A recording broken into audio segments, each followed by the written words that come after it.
Got it. Okay. Awesome. I think we're missing a couple, but we'll hopefully they'll pop back in. So thank you, Julie. You have an amazing story too, and thank you for sharing that. And so, Jim, everyone moved. Everyone's in different spots. Jim, why don't you go next and take it away? Sure. Great to see everyone here today. And as far as the conscious design aspect of it, I'll be speaking to the element of if we're able to operate more efficiently, if we're able to bring product to market more effectively, can we reduce the consumption of materials, energy, the human capital that goes into making product for our industry?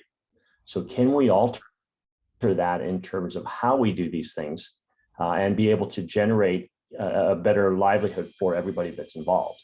And so, my background in terms of how I got here starts with a econ and finance degree, leading to product development and product creation efforts with Nike right here in Beaverton for U.S. and international assignments, and then leading to other brands and switching industries into home products for managing the license for Home Depot. If we think about our industry, we think of Nike at about 40 billion a year as a large company. There's other corporations out there that dwarf Nike's size in terms of Home Depot's 150 billion a year company with 450,000 employees. So if you can think about that in terms of the employee base is relatively the same number of people as about half of Portland in total in the Portland metro area. So that kind of gives you the scope and scale of some of the industries that I've been involved in. But as far as what we're trying to do with this design, the other passion that I've got is supporting founders in their startup companies, as well as students launching their careers. So combination of those two things, I'm a founding member of the Oregon Sports Angels, and over the last 4.5 years, we've deployed over $5 million into startups in the sports sector. And that's all privately funded from our members. And so that helps bring sports technology and sports products to our industry. And the other part of my commitment to this community is the support of university programs. So all of the programs here in the Portland area and throughout Oregon, I've got various affiliations with Oregon State University's design program, U of O Sports Product Management, and the U of O MBA programs, along with Portland State's Athletic and Outdoor program, Willamette University's Venture Fund program and their MBA program, and then Lewis and Clark's Bates Center for Entrepreneurship. So tying all of those together, we're trying to bring new people into our industry who have a blend of business as well as product and design backgrounds.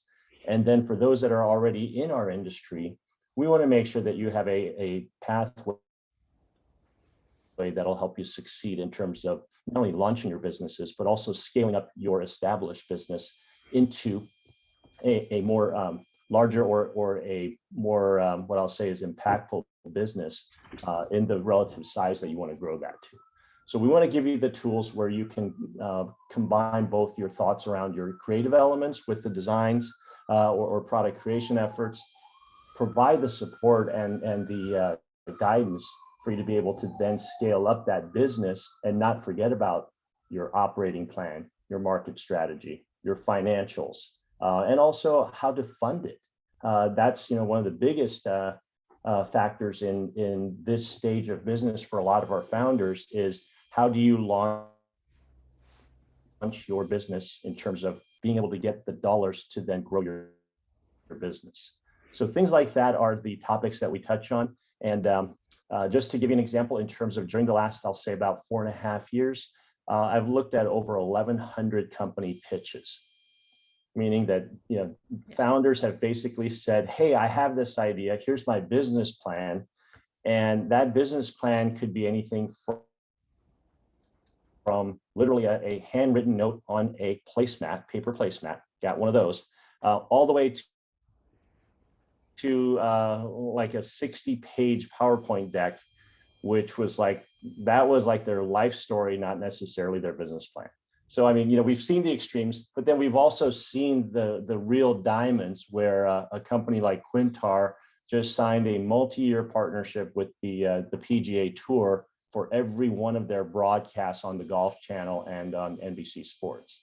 So those are the kind of things that look for in terms of a company that starts up all the way through to when they launch and become larger public entity companies. So if you're interested in this journey somewhere along that spectrum, then I think it'd be a great place for us to talk, you know, in this environment and in this community. So looking forward to speaking to.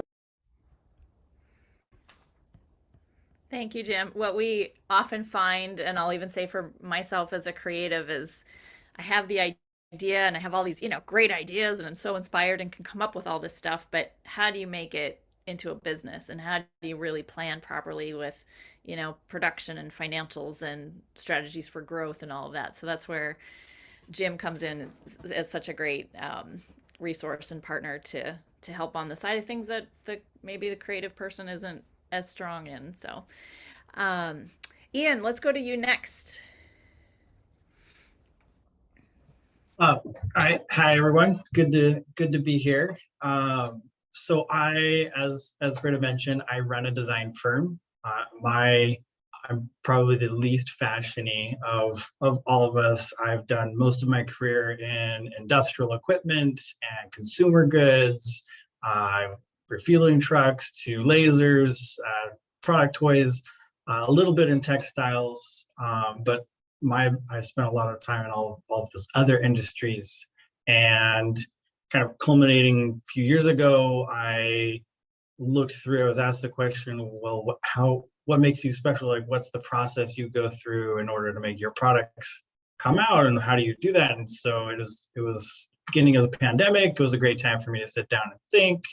And so that came out as writing the Conscious Design book, which Britta read, and now I'm here, and really just thinking through like what is the process and what is our role as a designer. And I went through design school, which is very much, oh, you design and then you hand it off, and then everything else outside of that is somebody else's problem. And I worked in the startup world for so long that I realized that everything is way more interconnected than they tell you in design school. There's no such thing as designing in a bubble and handing off. And so that really triggered a couple years ago to think through that process. And so I came up with conscious design as the best terminology I could think of to describe the antithesis to just designing in a bubble, of really being aware of everything. And it was also 2020, there's a lot of social awareness, social impact became aware of everybody's vision. We couldn't avoid that topic at all. And so conscious design, my version of it is really looking at, you know, the things we like to talk about, materials. Yeah, we have a sustainable material, and that's really great, but that's like one small slice of a very big pie that your product has an impact on. And it's really the goal of the conscious design and writing the book was to help designers become more aware of all the impact that a product has from the very beginning through end of life. It's going to impact the person who manufactures it. It's going to impact their families, the businesses that are involved. You know, I use the example, we're all probably pretty familiar with Ticonderoga #2 pencil we've all used in school. It takes 4 countries in order to make that pencil.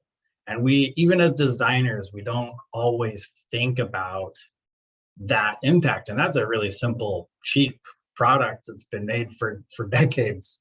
And we work on far more complicated things. And so it's really becoming more aware of what is your full supply chain, and then what is the social impact to the supply chain, but also the customer. What are they thinking about? And then the other concept is really legacy, something that I have 5 kids, so I'm very aware of the process. I grew up with 3 other siblings, and questionable, what's the legacy that you're leaving? What are you building? And something that we don't all think about now, but we really should, is we all create a legacy, whether you consciously create it or not, that is up to you, but we all leave something behind when we through our lives. And so thinking about products and brands as, well, what is the legacy you're building? What do you want to leave behind? What do you want to create for everyone else? And being conscious of that. And it changes your perspective in thinking about things. And things like slow fashion are really that kind of thought process, and circular economy and end of life. When you start to think about that, it's really what are you going to leave behind when the product is done? And so that's what I do. I host a podcast as well called Conscious Design, where I get to talk to all kinds of cool people that are working on amazing products. I've been interviewing different people in fashion, and there's so many amazing products, and trying to help people become more aware of them. It's just we know how to solve problems, and there's lots of solutions. It's just getting people aware of them, I think, and being able to have more people join in it. So that's what I do, and promote and do these kind of things, and share it and talk to other really cool people. Awesome. Thank you, Ian. And last but not least, we have Daniella Kane on the bottom here. Hi, Daniella.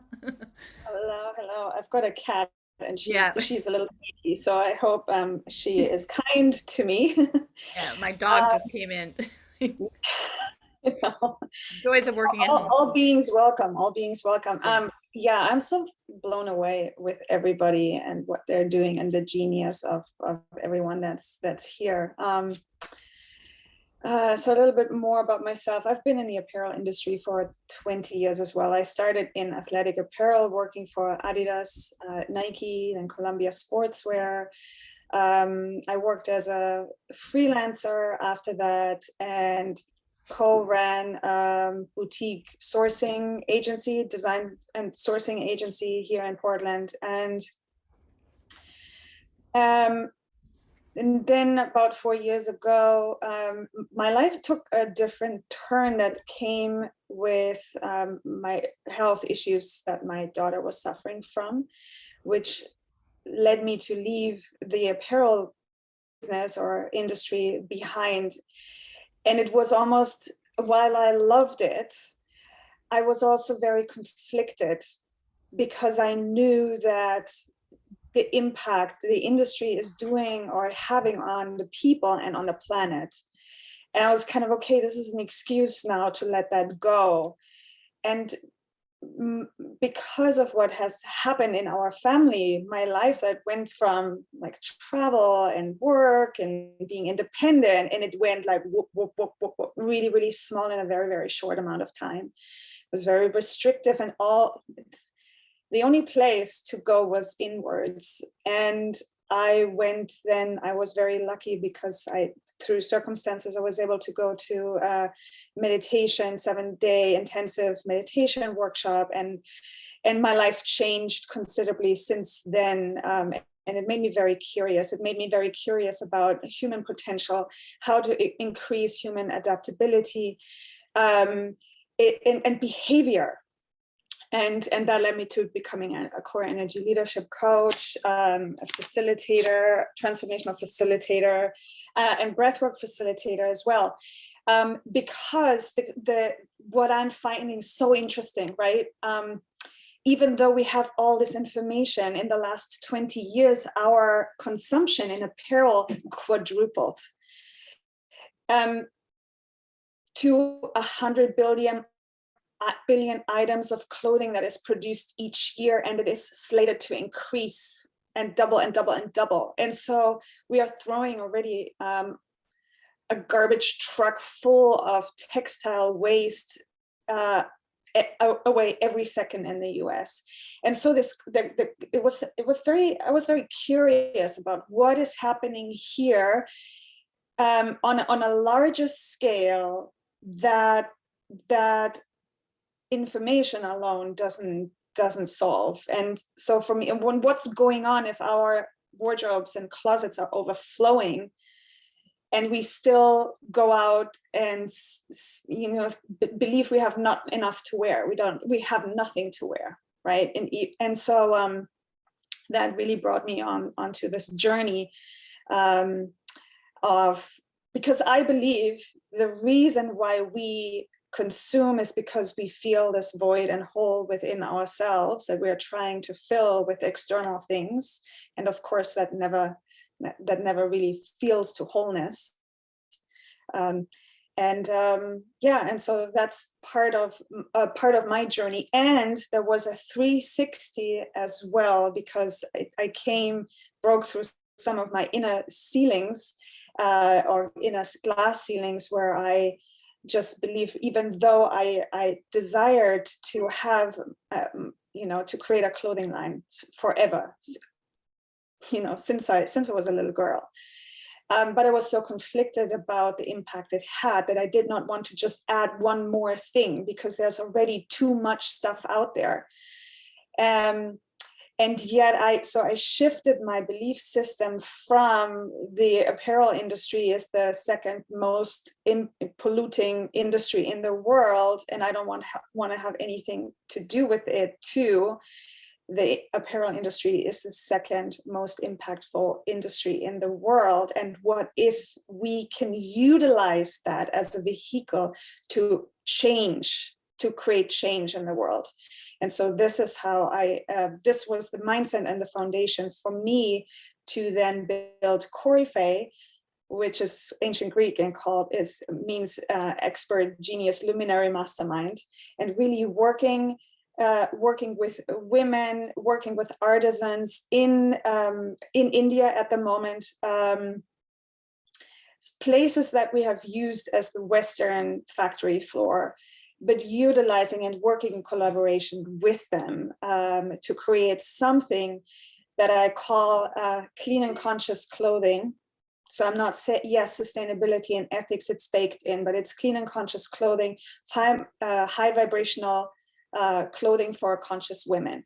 High vibrational is based on a research study that kind of touches into quantum physics. It's about the vibrational frequencies of materials, which really was another cornerstone of what I've been doing. And so here in this environment, though, with Inside Fashion Design Connect, what I want to bring is all of these teachings and learnings from my own experience as a person, corporate, freelancer, and independent designer, bringing the learnings from the last 4 years to this community to really empower people with new ideas and how for them to break some of these glass ceilings that they are not even aware of, that holds them back to reach their full potential and tap their possibilities.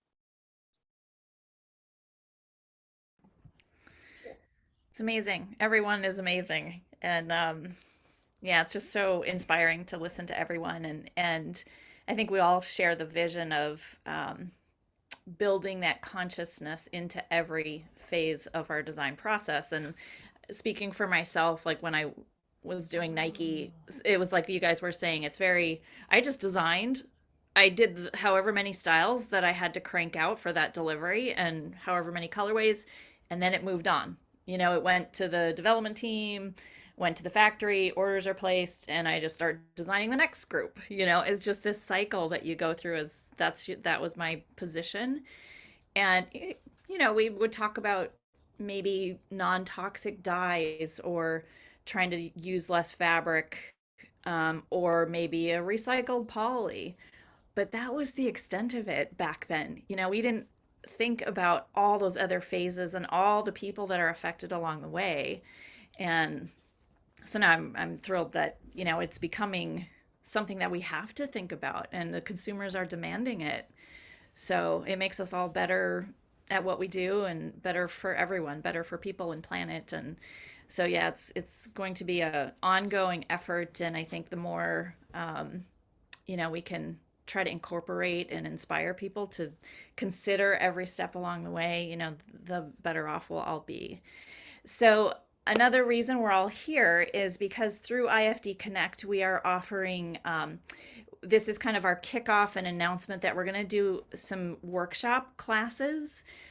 They're really, again, like fun, informal. We want students and people that attend to really connect with the instructor, have access to the instructor. We're calling, them coaches, where they can really be a mentor. And every class, whether it's a business focused or a creative thinking focused or a personal wellness focused, it's all under the theme of doing it consciously and how to apply that to your business. So maybe next we could have each of you talk about the classes that you're planning. Some of them are set and on the platform already. Some have more details than others. We're still adding in all that.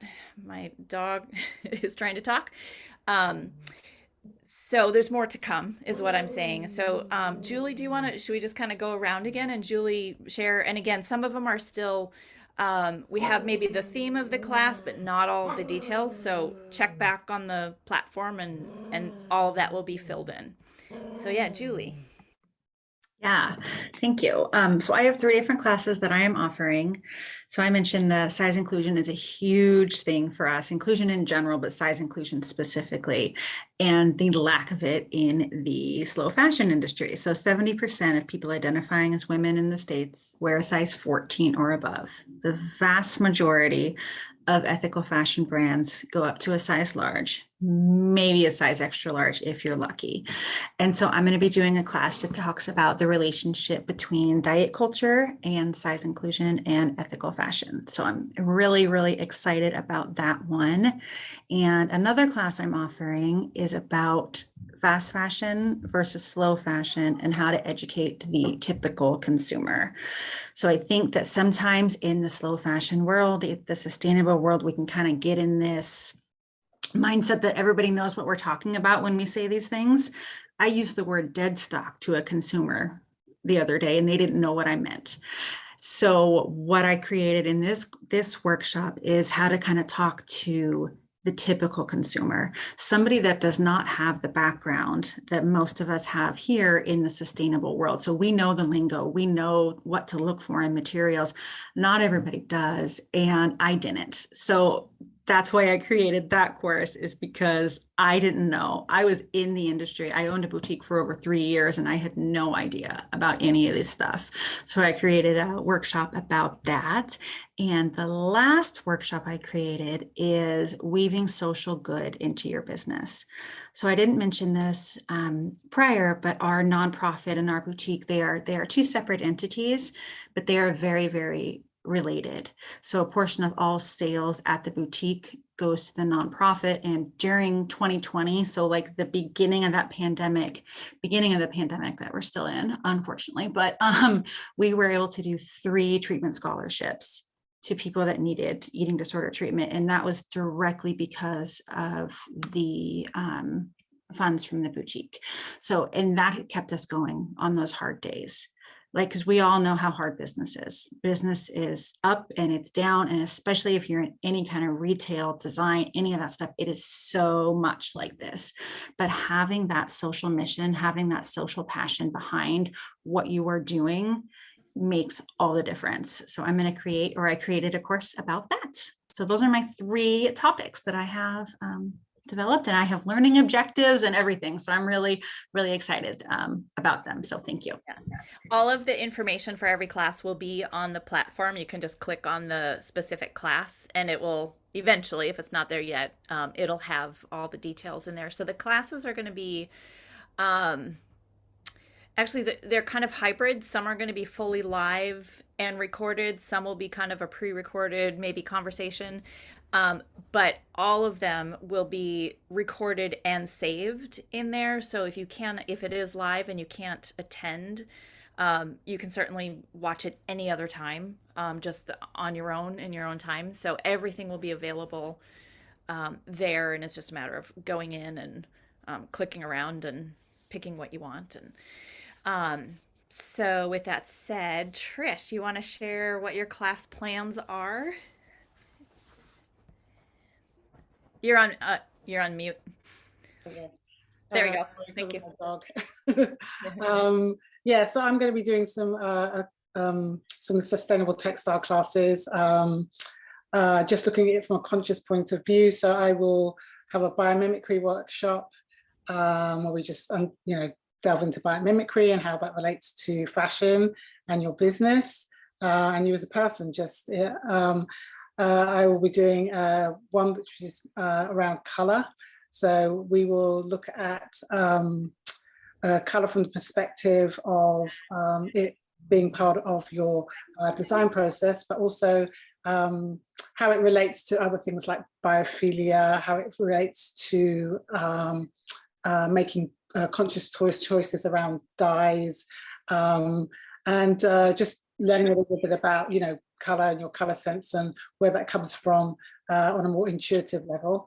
And then the third one, it will be a textile class, just really thinking about biomaterials and, everything from, kombucha leather to orange peel leather to pineapple leather, and a little bit more of a practical application with that of how to mix up some nice concoctions and how to make your own fabric. So those are my three classes.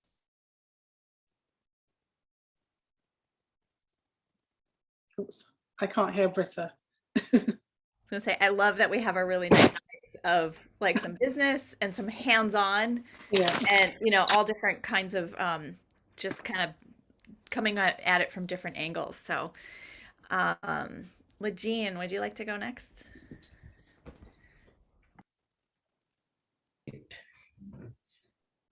Well, first I'll start by saying that, as I've said many times to my champion team and to the media, there's no piece of apparel more difficult to design well than a sports bra for all kinds of reasons. When we exercise, we have breast motion, we have sweating, we have chafing, we have our sociocultural ideas about the breasts, how perky, large.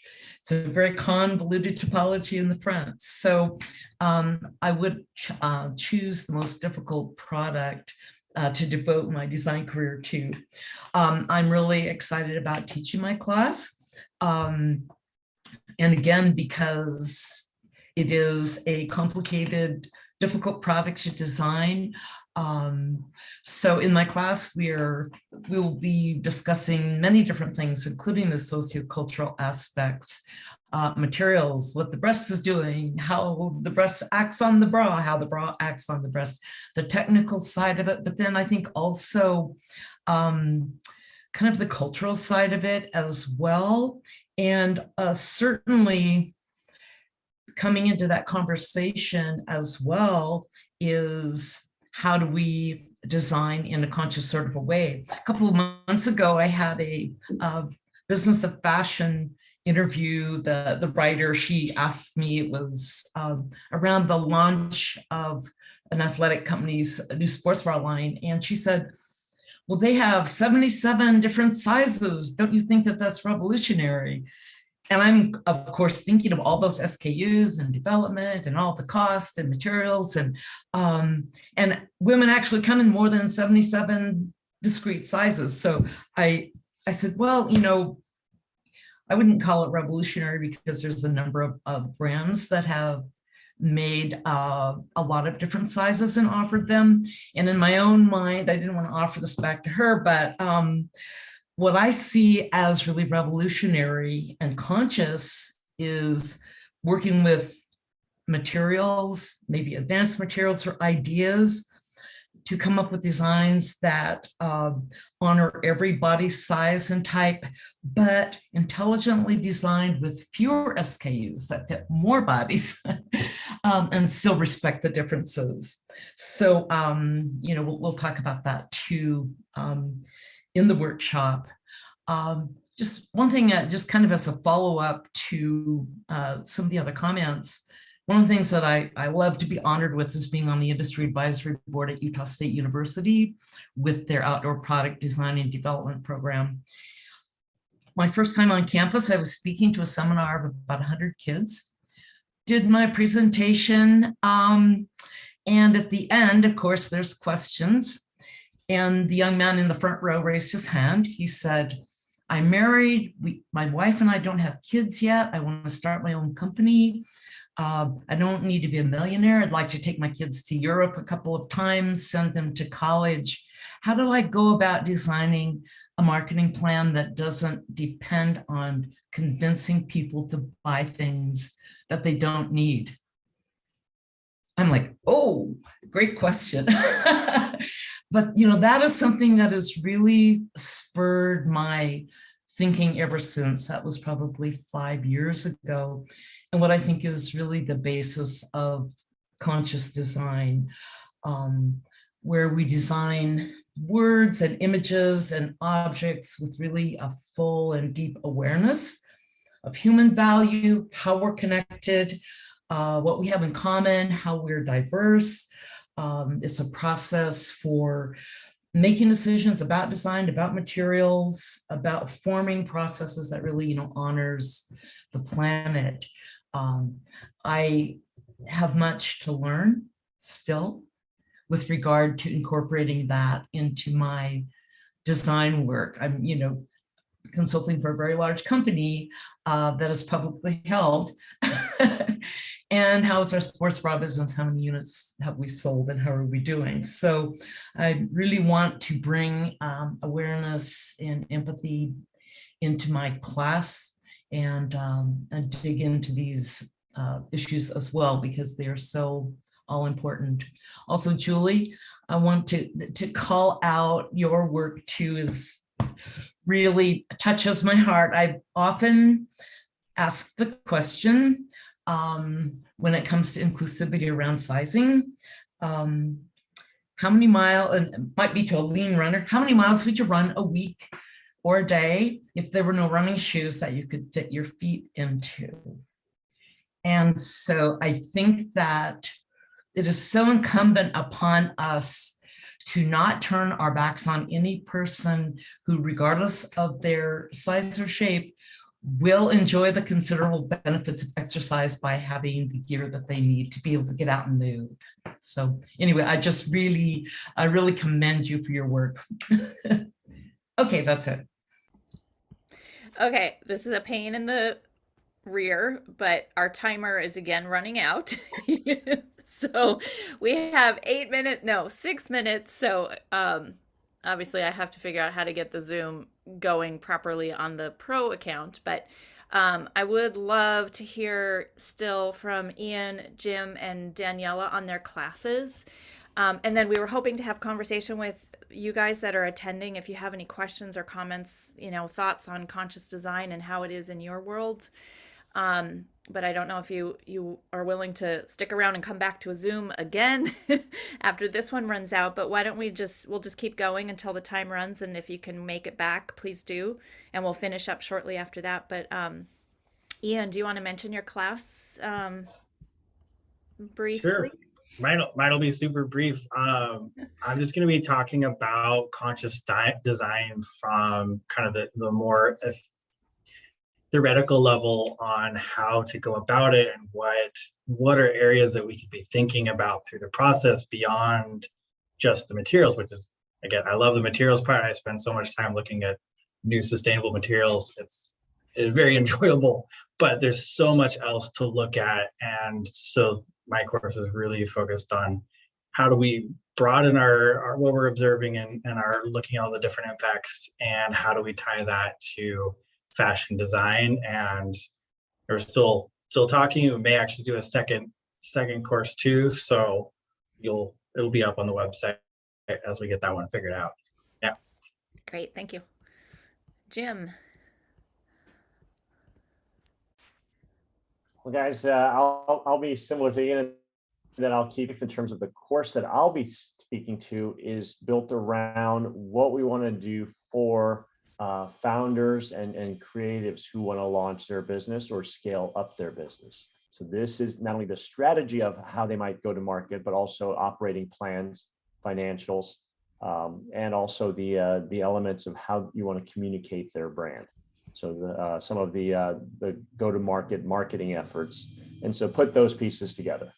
And that's what we'll be talking about. And this will be from the perspective of if you want to do this in terms of whether it's self-funded or if this is also something that you may want to consider bringing in investors, that communication has to be structured differently.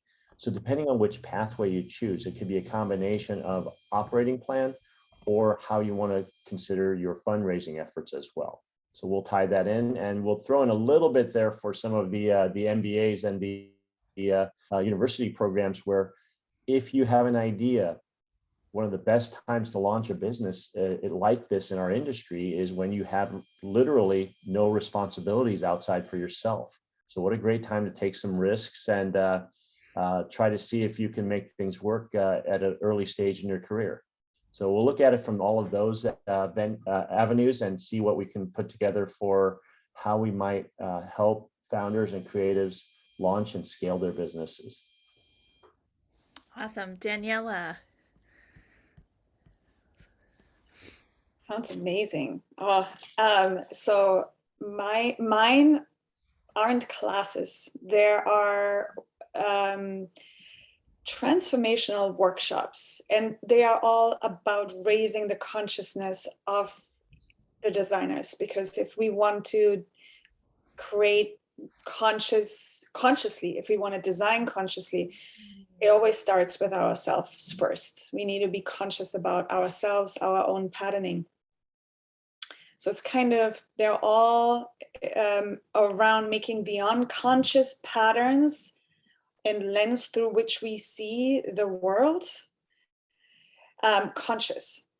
And but they're called fancy names. One is called the Six Figure Freelancer. This starts actually end of this month. This is really about becoming conscious about our own limitations, thoughts and patternings that we have, so that they can increase the work and earning potential as freelancers without having to bow down to multiple bosses.